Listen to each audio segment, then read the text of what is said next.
Madame, Monsieur, bonjour à tous et bienvenue. Vous êtes au rendez-vous, oui, nous aussi, pour vous aider à comprendre les sujets que traite la presse nationale ce mardi matin. Nous sommes le 6 juillet 2021. D'abord, le résumé des principaux titres qui paraissent ce matin en kiosque. La nouvelle expression est en kiosque ce matin avec à sa une procédure judiciaire. Zong a convoqué à la police, titre le journal. Le président de la Dynamique et conseiller spécial de Maurice Kamto est attendu ce matin au commissariat central numéro 4 à Douala, selon un exploit du CIE, pour affaires importantes le concernant. Le journal revient sur cette convocation servie au conseil spécial de Maurice Kamto, en révélant qu'un huissier de justice est présenté à la résidence de l'homme politique au quartier d'Orbon hier pour lui servir cette convocation.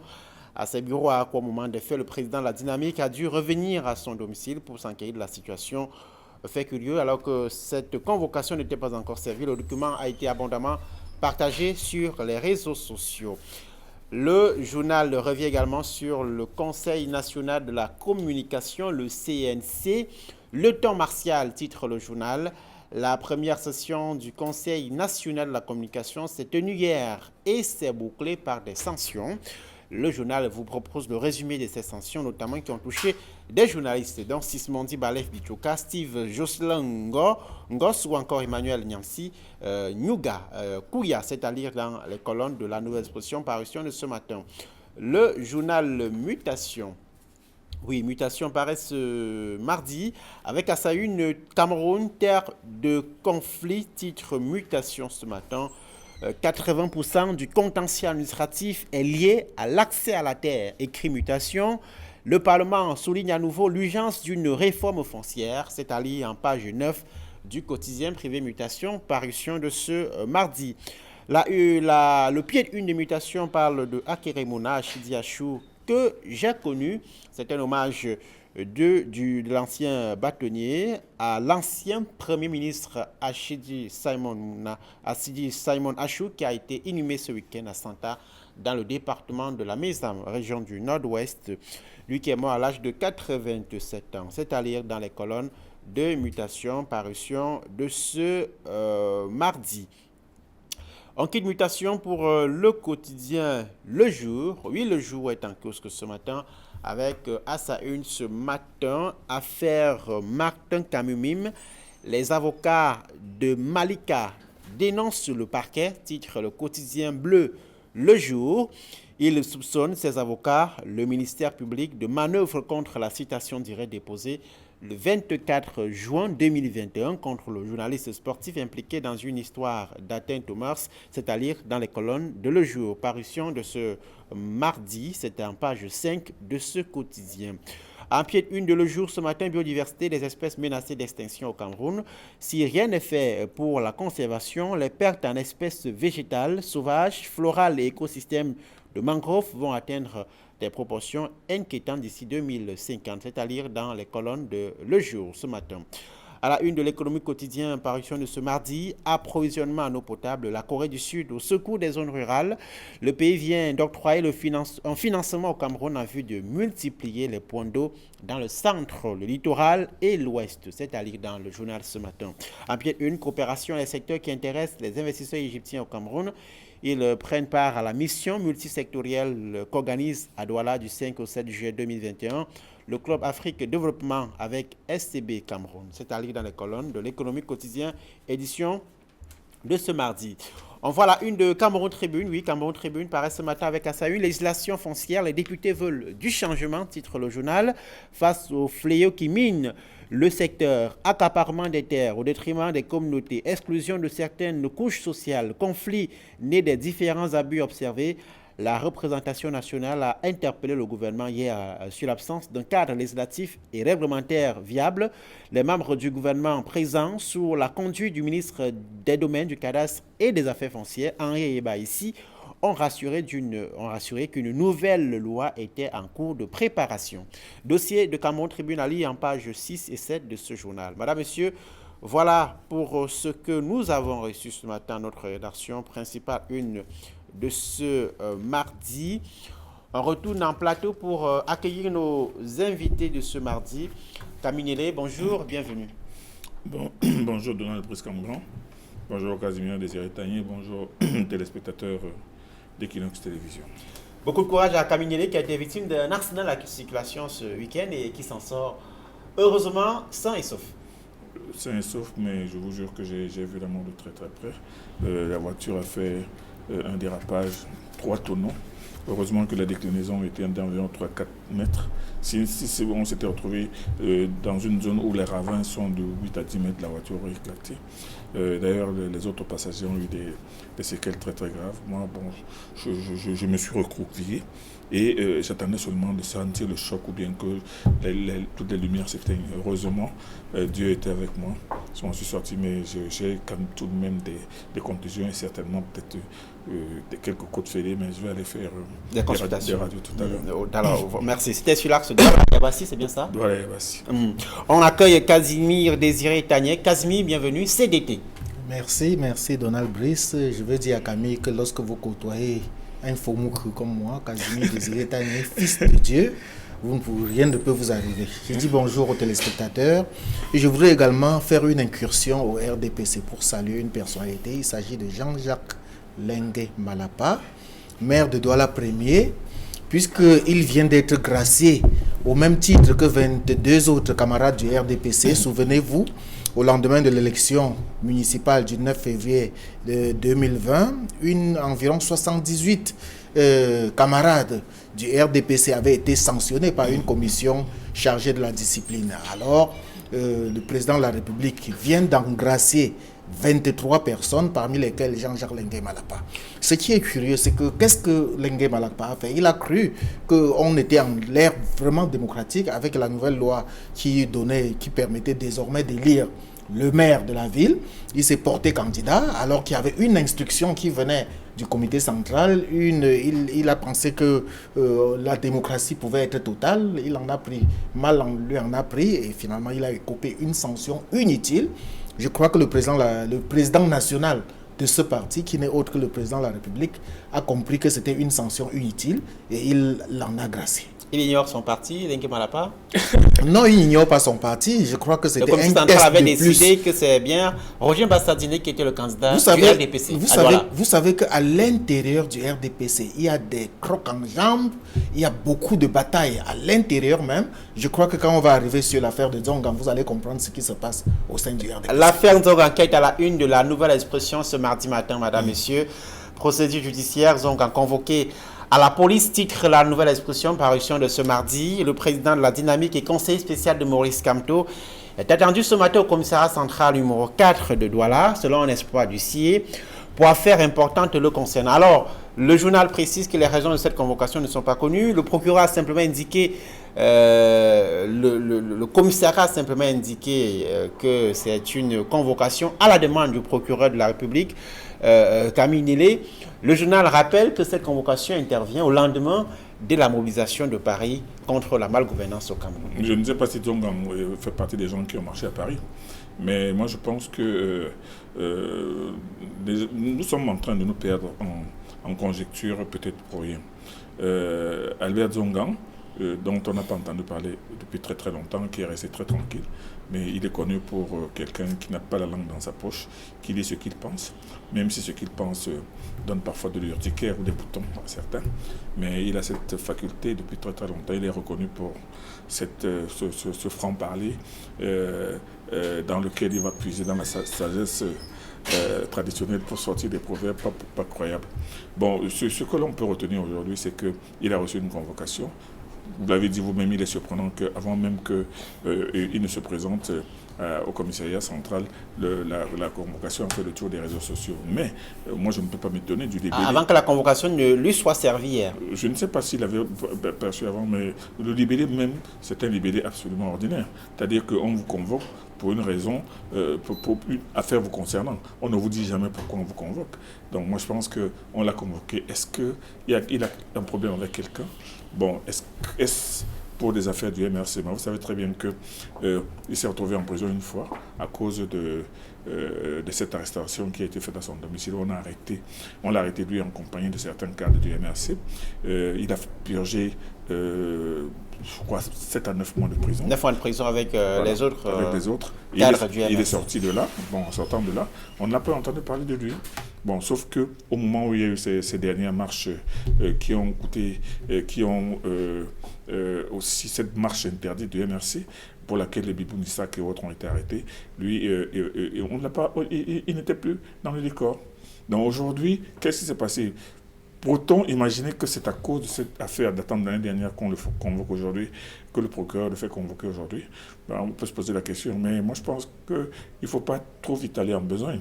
Albert Zongang est un homme comme tous les autres, qui a aussi des problèmes civils, qui peut avoir des problèmes avec des personnes ou bien avec le voisinage. Donc attendons de savoir. Il est vrai qu'il est un homme politique, il est vrai qu'il n'est plus n'importe qui parce qu'il s'appelle Albert Zongang, quelqu'un qui est tout de même dans la politique depuis les années 80. Il a tout de même fait partie des premiers élus à l'intérieur du RDPC en 1988. Et il est dans la politique, a servi le RDPC jusqu'à un très haut niveau. Maintenant, aujourd'hui, il est dans le MRC. Attendons de voir. Moi, je pense que spéculer sur les raisons pour lesquelles on l'a convoqué, c'est aller peut-être un peu vite en besogne. Attendons de voir tout simplement.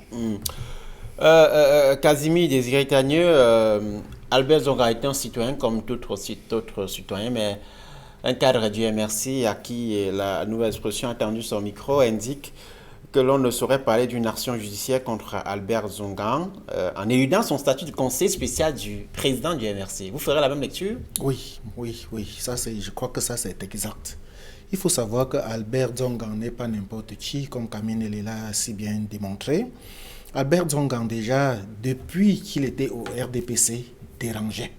Donc, Albert Zongang dérange, qu'on le veuille ou pas. Rappelez-vous, lorsqu'il était député au RDPC, il avait créé un courant qui s'appelait les rénovateurs fondamentalistes du RDPC. Et il croyait qu'il pouvait se faire entendre. Finalement, il a démissionné du RDPC pour aller créer un nouveau parti politique. La Dynamique, qui a fondu dans le MRC, ou alors qui a fait fusion avec le MRC. Et depuis lors, il est le conseiller spécial de Maurice Kamto. Et c'est à ce titre qu'il avait arrêté après les marches blanches du 26 janvier 2019. Et il a fait la prison avec Maurice Kamto et tous les autres pour 9 mois de prison. Et n'eût été le grand dialogue national, je crois qu'il serait encore peut-être en prison jusqu'à ce jour. Ils avaient été libérés à la faveur du grand dialogue national. Albert Zongang dérange, comme je l'ai dit, parce qu'Albert Zongang, c'est une grande gueule. Albert Zongang, c'est quelqu'un qui n'a pas sa langue dans sa poche, mais bien dans sa bouche. Alors, souvenez-vous, lors de la dernière sortie de Albert Zongang, ici même à Equinox, à l'émission La Vérité en face, il a dit des vérités. Qui sont ces vérités, mais qui sont aussi des vérités? Vous savez que la vérité blesse. La vérité, on dit souvent que toute vérité n'est pas bonne à dire. Mais nous, en matière de presse écrite, nous disons toute vérité est bonne à écrire. Même si toute vérité n'est pas bonne à dire. Mais toute vérité chez nous est bonne à écrire. Est-ce que toute vérité est bonne à lire? Toute vérité n'est pas bonne à lire, mais toute vérité est bonne à écrire. J'ai dit, Albert Zongang, lors de son passage ici à La Vérité en face, avait fait une parabole, comme il aime bien, avec des proverbes. Il avait dit par rapport au fonds Covid-19, que le poisson pourrit par la tête, que c'est le sommet même qui aurait envoyé ces gens volés. Il a pris l'exemple d'un papa qui envoie un chef de village qui envoie chercher une chèvre pour son festin, et ces notables-là s'en vont prendre 50 chèvres. Lorsqu'on lui donne une seule chèvre et que par la suite, il se rend compte que ces 50 chèvres qui avaient été arrêtées, il ne peut absolument rien parce que c'est lui qui les avait dépêchées. Est-ce pour cela qu'on l'a convoqué ce matin à 10h au commissariat central numéro 4, c'est-à-dire à l'Orbessou? On ne le sait pas parce que le motif de la convocation n'est pas indiqué.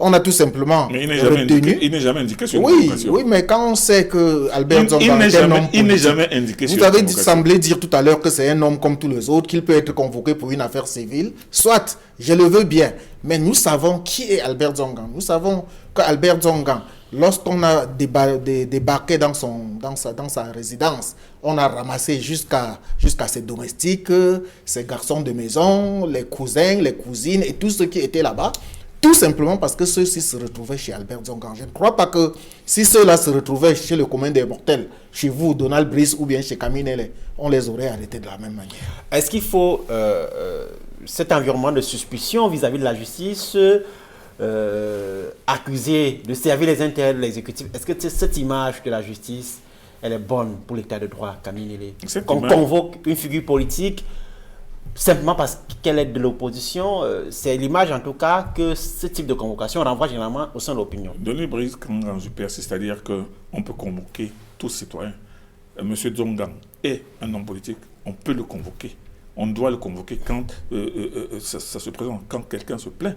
Bon, or, dans le cas d'espèce, c'est le procureur de la République. Il y a certainement une procédure qui a été communiquée au procureur de la République, qui a donné l'instruction au commissaire du 4e. Mais vous savez très bien qu'on aurait très bien pu l'interpeller aussi. On sait où il habite, on sait où se trouvent ses bureaux.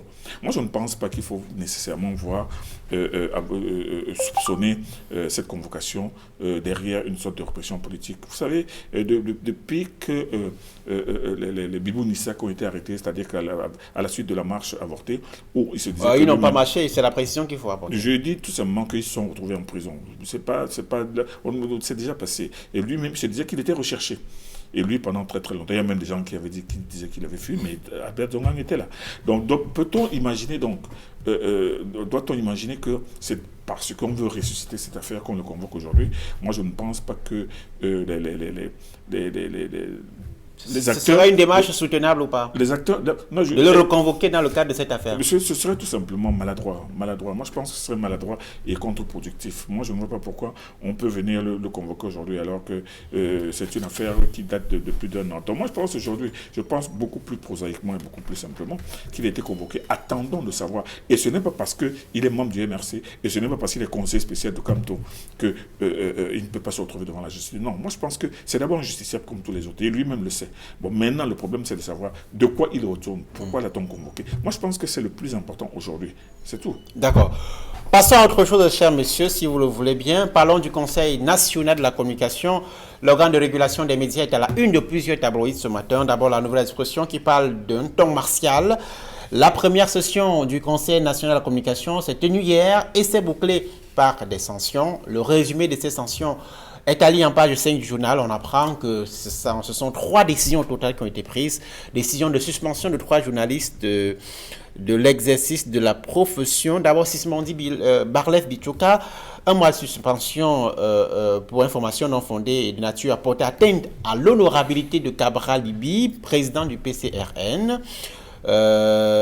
Steve Joslangos de la chaîne DBS ou encore Emmanuel Nancy Kouya, directeur général du groupe de presse Confidence Magazine, qui écope de la plus lourde sanction, 6 mois de suspension.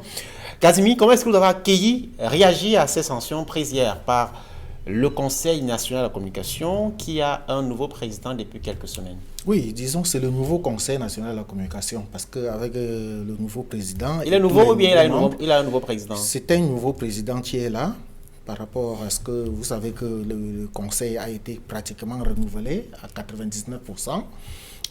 Donc le Conseil reste égal à lui-même. C'est-à-dire le père Fouettard, qui n'est pas là pour réguler comme on le pensait. Le père Fouettard? Oui, qui est là pour sanctionner et pas pour amener les gens, les uns et les autres à changer. Alors, mais le grand problème que je pose est de savoir quelle est la suite de ces sanctions. Est-ce que le tout, c'est de sanctionner? Nous avons vu le Conseil national de la communication, ou alors l'ancien Conseil, parce que c'était sous l'ancien président, sanctionner des organes, mais qui continuaient à paraître, sanctionner des journalistes qui continuaient à exercer leur métier. Est-ce que le tout est de sanctionner et qu'il n'y ait pas de suivi pour ces sanctions-là? Surtout, et les dernières 3 sanctions nous amènent quelque peu à nous poser cette question-là. Mais dans l'ensemble, il faut reconnaître que le journaliste est un métier comme tous les autres. Moi, j'ai l'habitude de dire que le journaliste peut se tromper. Mais l'erreur du journaliste n'est pas aussi fatale que l'erreur de l'architecte ou bien l'erreur de l'ingénieur des ponts et chaussées, ou l'erreur de l'entrepreneur qui monte un bâtiment, ou l'erreur du chauffeur qui fait un accident avec hécatombe de 70 morts. Pourquoi cette comparaison? Parce qu'un journaliste qui a fait une erreur, ce n'est pas aussi catastrophique que ce qu'on pense, que les autres corps de métier que je viens de citer. On verra si Camille est d'accord avec vous. Mais lorsque un journaliste a fait une erreur, parce que l'erreur est humaine, il faut qu'il soit honnête de revenir poser des excuses, déposer, faire une mise au point, publier peut-être leur droit de réponse, ou alors se dédouaner et démontrer qu'il pensait qu'il était sur la bonne voie, il s'est trompé. Le journaliste peut se tromper. Mais nous avons vu, pour le cas de Barlev Sismondi, il s'était carrément trompé. Il a présenté Cabral Libi comme quelqu'un qui avait bénéficié des marchés de Covid-19. On lui a démontré par A plus B que c'était faux. Il s'est entêté. Il a continué dans la bêtise et c'est tout à fait normal. Je pense même que la peine qu'il a eue de 1 mois de suspension n'est pas assez lourde par rapport à la faute commise. Restons sur les faits. Sismondi a demandé des excuses. Ça sont des faits. Camille Nélé, ces sanctions, elles sont nécessaires, elles sont pertinentes? Je voudrais d'abord dire que la mission du CNC, c'est de réguler, mais surtout d'amener les journalistes à respecter l'éthique, la morale, et surtout des canons de la profession de journaliste. Vous savez, le journalisme, c'est le métier par expérience, par excellence de l'exercice de la liberté. Mais vous savez très bien que la liberté a des limites. Une liberté qui n'a pas de limite est une liberté dangereuse, même pour ceux par qui elle est pratiquée. Quand Casimir dit que l'erreur d'un journaliste est réparable, non, c'est faux. Moi, je me souviens d'une histoire ici qui a fait beaucoup de mal et qui peut faire du mal, c'est-à-dire que ad vitam aeternam, au moment où on a commencé à parler des listes d'homosexuels, il y a un journaliste qui a publié des noms. Et parmi ces noms, il y avait le nom d'un ministre, de plusieurs ministres. Mais ce ministre, en fonction, ses enfants allaient à l'école. Et quand ces enfants passaient le matin, les autres enfants disaient « Ouh, PD, ouh, homo ». Ces enfants sont rentrés à la maison en pleurant. Alors imaginez le mal que ça fait. Ces faits étaient avérés ou faux? Ils étaient faux. Ça, c'est le débat. Non, ils étaient faux, puisque la preuve, c'est que ce ministre avait intenté une procédure et on a demandé à ce directeur de publication d'apporter des preuves. Il n'a pas apporté de preuves. Et il a été... Bon, donc moi, ce que je voulais dire, c'est qu'il y a des erreurs qu'on ne répare pas. Cette erreur, les enfants vont porter ça dans leur tête pendant toute leur vie. Ils portent ça dans leur dos. Quand ils passent, les gens persistent par derrière. D'accord. Et ce genre d'erreur ne se répare pas. Donc moi, je voulais dire, pour revenir au CNC de Joe Chebonken Kalabutse, moi, je pense qu'il est en train de redonner peut-être de l'espoir à la presse, à cette presse qui se délite de plus en plus. Et surtout, qui semble vouloir amener les journalistes à assumer leurs propres responsabilités.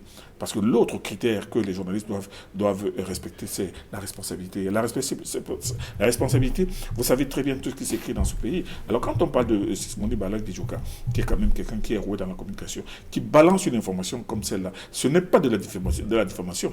À la limite, c'est de la propagation de fausses nouvelles. Et la propagation de fausses nouvelles est lourdement plus punie que la diffamation. Donc, le nouveau conseil de la communication, en arrivant, on espère tout simplement que non seulement... Est-ce que ce conseil va se faire respecter? C'est aussi le défi. Et c'est le titre ce matin de Cameroun Tribune, Conseil national de la communication, il faut se faire respecter. Absolument. Et se faire respecter, ce n'est pas seulement... En appelant que plusieurs de ces sanctions n'ont pas été exécutées, respectées ces dernières années. Il y a même des journalistes qui ont même été tout simplement bannis à vie, mais qui continuent à exercer tous les jours. Donc moi, je pense que ce conseil-là doit se donner les moyens donc, de faire respecter ces décisions, mais surtout, il doit amener les journalistes à comprendre que nous avons une telle responsabilité devant le public et devant l'histoire qu'on ne peut plus laisser faire n'importe quoi. Et vous savez très bien, vous, en tant que journaliste, je vous ai entendu ce matin, au moment de la lecture transversale des journaux, vous savez très bien les mots qui minent notre presse aujourd'hui avec des journalistes, des journaux qui paraissent régulièrement à l'improviste, mais qui nous donnent l'impression qu'ils sont là tous les jours, mais qui sont là pour servir et des intérêts et des groupes mafieux, et peut-être même qui sont là pour peaufiner l'image de certaines personnes. Donc moi, je pense que M. Joseph Joe Chebonken Kalabutse et sa nouvelle équipe, il faudrait tout simplement, il faut espérer, parce que nous ne pouvons qu'espérer pour le moment, que ils vont prendre au sérieux la mission qu'ils ont, et en tout cas, ils seront jugés au pied du mur.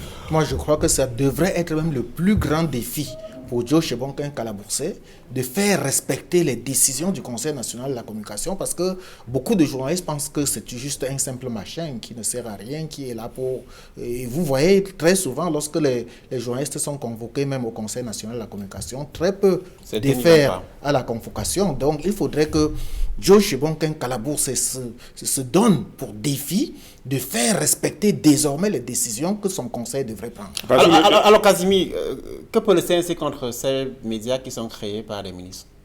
Il n'y a pas que les journalistes, que les Ces titres les de médias. presse qui paraissent pour les intérêts des membres du gouvernement, de certains membres du gouvernement et qui sont... On ne peut pas dire qu'ils sont Ils créés, savent. on peut pas dire qu'ils sont créés par des ministres. Non, dans tous les cas, c'est des titres fictifs, c'est des titres qui sont là juste pour... Est-ce que le CNC peut justifier. réussir à... Le regarder gouvernement cela? sait très bien qu'est-ce qu'il faut faire. Parce que même lorsque vous parlez de l'aide à la presse, où on demande des piles de dossiers et un journal qui se fait créer le même jour est aidé, alors que le jeune enquêteur, par exemple, qui a 25 ans d'âge, n'a jamais été subventionné, le gouvernement sait très bien qu'est-ce qu'il faut faire.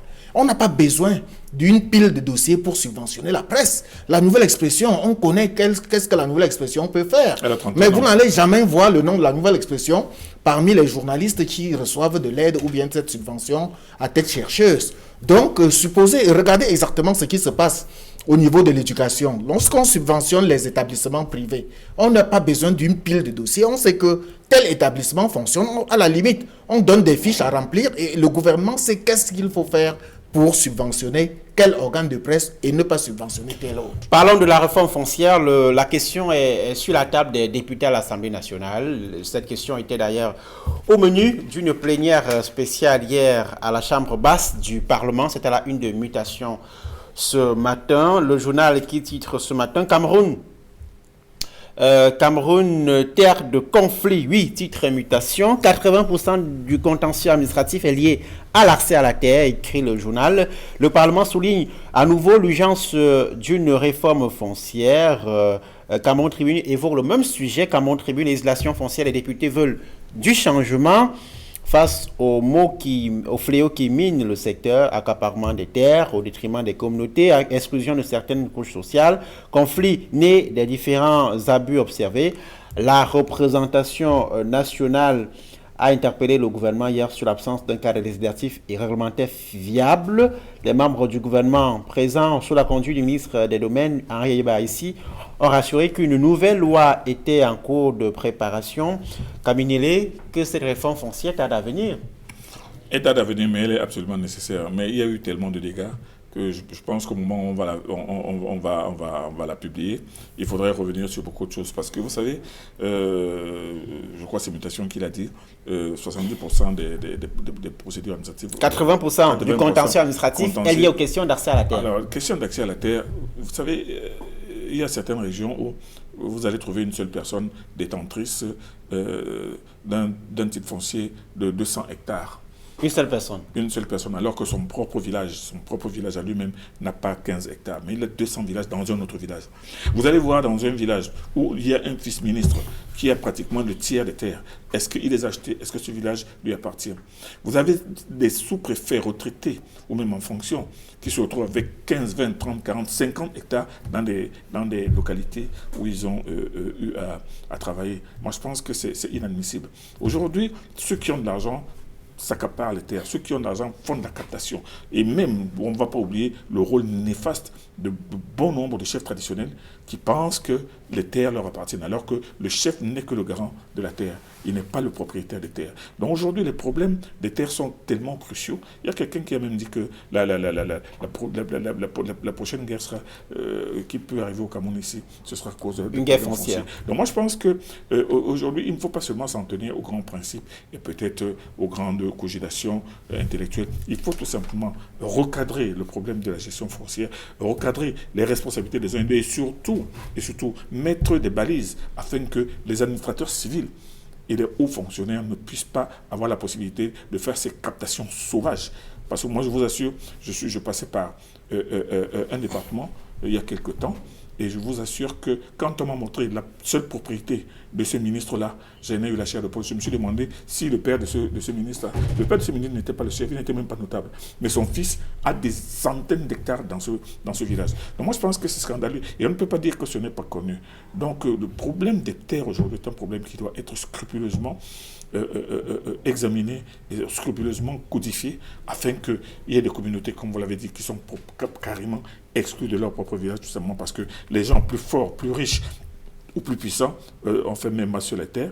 Et je pense qu'aujourd'hui, en légiférant et surtout en mettant des balises, on va peut-être arriver à préserver, à nous prémunir d'une guerre foncière. Casimir, la nouvelle expression rappelle ce matin que cette réforme a été demandée, instruite en 2011 par le chef de l'État. Nous sommes 11 ans après, toujours rien. Qui a peur de cette réforme? C'est pas que l'on a peur de cette réforme, c'est que l'inertie au Cameroun a droit de citer, comme vous le savez, une réforme qui a été initiée depuis 2011 et qu'en 2021, les textes ne sont pas prêts. Les textes ne sont toujours pas prêts. C'est hier que le ministre Henri Eyebe Aïssi a fait le point. était devant le Parlement, était devant l'Assemblée nationale pour s'expliquer par rapport aux réformes aux réformes foncières. Et je crois que cette réforme, elle devient impérative. Dans tous les cas, il va falloir qu'elle vienne. Surtout que nous avons aujourd'hui à la tête de ce département un ministre qui est connu pour son efficacité au travail, Henri Eyebe Aïssi, que l'on a vu au ministère des Relations extérieures, que l'on a vu également au ministère du Contrôle supérieur de l'État, et qui aujourd'hui est ministre des domaines et du cadastre. Il devrait, ceux qui le côtoient souvent disent qu'il est au bureau à 7h30, il en repart souvent à 22h. C'est un homme des grands dossiers et qui aime bien les réformes. Je crois qu'il devrait peser de tout son poids pour que cette réforme-là survienne. Surtout, les députés lui ont brandi les angles de la réforme. Il va falloir que l'accès à la terre soit facilité à la femme, parce que vous savez que dans certaines régions, il y a encore certains préjugés. Il va falloir que l'accès à la terre soit également favorable à la jeunesse, parce que vous savez que dans certains coins également, tant que vous n'êtes pas octogénaire, vous n'avez droit à rien. Donc, il va falloir que cette réforme, mais le ministre Henri Eyebe Aïssi a expliqué que après la loi sur la décentralisation, qui est en vigueur depuis 1 an seulement, il y avait certaines considérations qui devaient entrer en vigueur et qui devaient être prises en compte. Donc, il va falloir que ces considérations-là soient rapidement prises en compte et que les observations des députés également soient prises en compte pour que la nouvelle loi, pour que le projet de loi soit enfin devant le Parlement. L'accès à la terre est aussi important si on veut industrialiser. Et je vous invite à parler de l'industrialisation. Oui, c'est à la une de Vision économique ce matin, plan directeur d'industrialisation, enjeux et défis à relever pour faire du Cameroun un pays industrialisé. Vision économique qui parle de ses ambitions du gouvernement qui date de 2013. Le gouvernement qui veut restructurer son plan économique orienté vers le développement du secteur industriel. Camille Nélé, cette industrialisation dont on parle et qui ne vient pas. Moi, je pense que le Vision économique a mis le doigt sur quelque chose de très très important. Un pays ne peut pas se développer en vendant seulement du pétrole. Un pays ne peut pas se développer en vendant seulement du cacao ou du café. Mais un pays qui est capable d'avoir une sorte de structure, de macro, de technostructure industrielle, c'est un pays. Vous savez que l'Europe ne s'est développée qu'avec ce qu'on appelait la révolution industrielle. Or, en Afrique, tout est fait pour qu'il n'y ait pas d'industrie, il n'y a pas de transformation, il n'y ait pas d'exploitation de nos propres ressources à travers des méthodes industrielles. Et c'est pour ça que moi je pense que vous avez vu le Cameroun des années 60-70, ce Cameroun avait créé la Maxi, donc qui était constituée d'une zone où on pouvait effectivement regrouper toutes les structures à caractère industriel. Vous avez vu, il y a même certaines sociétés à caractère industriel qui avaient été créées par l'État. Bon, il est vrai que la plupart se sont avérées des éléphants blancs, mais il y avait déjà ce souci d'industrialisation au départ. Donc aujourd'hui, il est important que le gouvernement comprenne que l'industrie, c'est la seule chose de vrai. Moi, je pense que là, la vision économique